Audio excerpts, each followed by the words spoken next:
If your friends were to describe you, what would they say? Loyal, honest, hardworking, a bit of a wise ass. When have you been overcome with compassion, and what were the circumstances? One instance I can think of that comes to mind was a few years ago when I was living in the Dallas-Fort Worth area, and there was a gentleman who was on the corner every morning.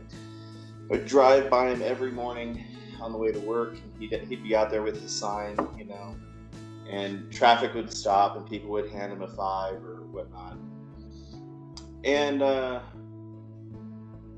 was reading the Bible one day and reading about, whatever you do for the least of these. And he came to mind, and I really felt like God was just saying, you don't even know his name.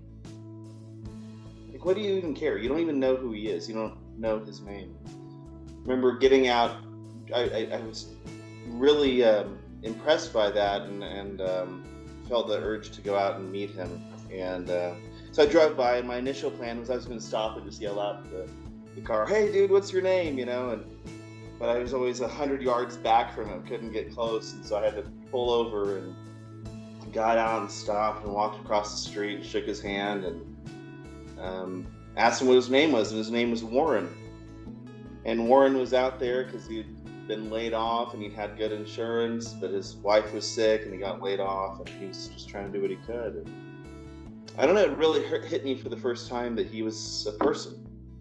We drive by these people on the street all the time, and they're people. They're people. We see them as obstacles. We see them as nuisances. We see them as anything and everything except for people, but his name was Warren,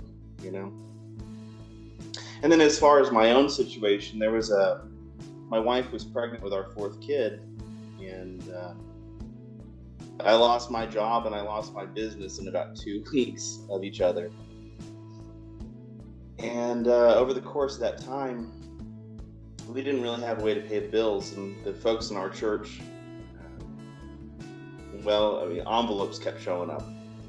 Unmarked envelopes, just with cash and money orders we couldn't explain.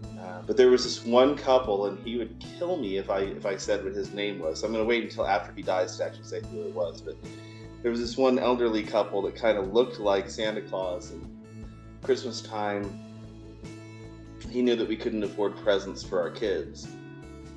We get a knock on the door, and he and his wife are there with 3 trash bags full of toys that they had just bought at Toys R Us for our kiddos, so that our kids could have Christmas. And I'll never forget that. There's a song that Trans-Siberian Orchestra recorded on their first album called Old City Bar. And it has a line in it that says, if you want to arrange it, this world, you can change it. If we could somehow make this Christmas thing last by helping a neighbor or even a stranger, and to know who needs help, you need only just ask. And I discovered that song in that same time period, and it always makes me think of this one pseudo-anonymous Santa Claus. If you could leave any wisdom with the world, what would it be? For all of their faults and all their flaws, people are still just people. It's hard to be as ugly to people when you're next to them as it is when they're across the internet or when they're targets of the media or whatnot. But they're still just people. They hurt, they feel, they love, they laugh. They're people, And I think sometimes in our culture right now, we treat people like objects. They become objects for our humor. They become the memes that we laugh at endlessly, or the jokes that we tell. And I think that if the world would just learn to see people as people, I think we would all do better.